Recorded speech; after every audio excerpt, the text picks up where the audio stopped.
In the first part, we learned how to lift the forefoot to create active ankle flexion, which I called the ankle hook. In that section, we focused on the feet and the ankle hook as fundamental movements.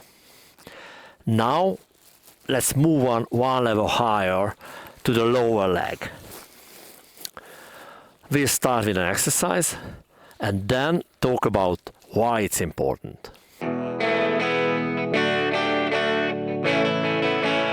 First, keep using the ankle hook from before. Make sure to do it and hold it. While holding the ankle hook, let your shin gently touch the front cushion, but don't press into it. Start skiing and keep this light contact, but don't push your shin into the cushion. That's it. It's simpler said than done. The forward lean of the lower leg is about 15-18 degrees in the Skiboot. In practice, it can move forward up to 20 degrees and in extreme cases back to vertical. Backward the freedom is larger because the soft tissues of the calf can be compressed. You might think that a stiff Skiboot would keep your lower leg at the right angle, but in reality, your lower leg can still move freely by 5 to 15 degrees, which is enough to lean forward or fall far back. So you can't count on your Skiboot to keep your shin at the right angle. You need to hold it there yourself. This is part of what control means. The Skiboot helps by stopping your lower leg from moving too far forward or backward. But if you are skiing at those limits, that isn't a real control, it's just the last resort. You should keep your forward lean centered in the middle of the boot cuff. For example, here, I am wearing a freeride boot with open buckles and the cuff in walking mode.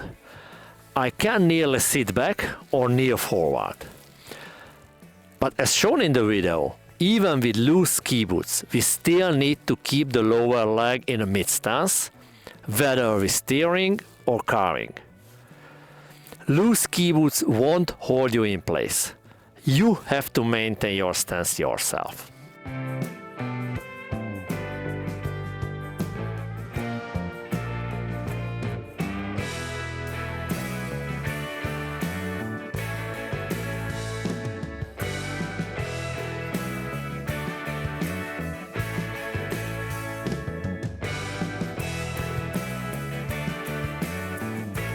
If you use your weight passively by leaning forward, your shin will rest on the top edge of the ski boot's tongue and you won't be able to fit your finger between them. It might look like a good posture, but if your skis get stuck in the soft snow or the groomer breaks down, you will fall forward and they pop out or you ski on an icy patch, you fall back.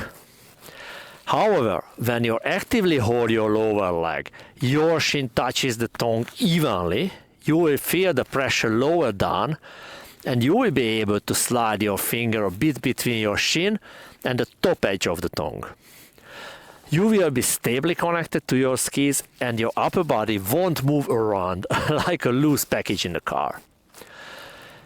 To ensure this connection, your feet and ankles do about the 2/3 of the work. The Skiboot only handles the remaining third. Your heavy body parts, such as your pelvis, upper body and arms, are indirectly connected to the ground.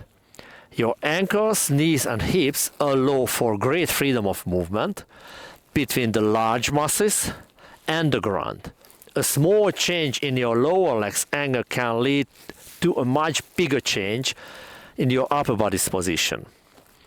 If you don't use active ankle flexion, your lower leg's angle depends mostly on where your upper body is, and is controlled by the momentum, which is hard to manage or sometimes completely unpredictable. This makes you more vulnerable to external forces.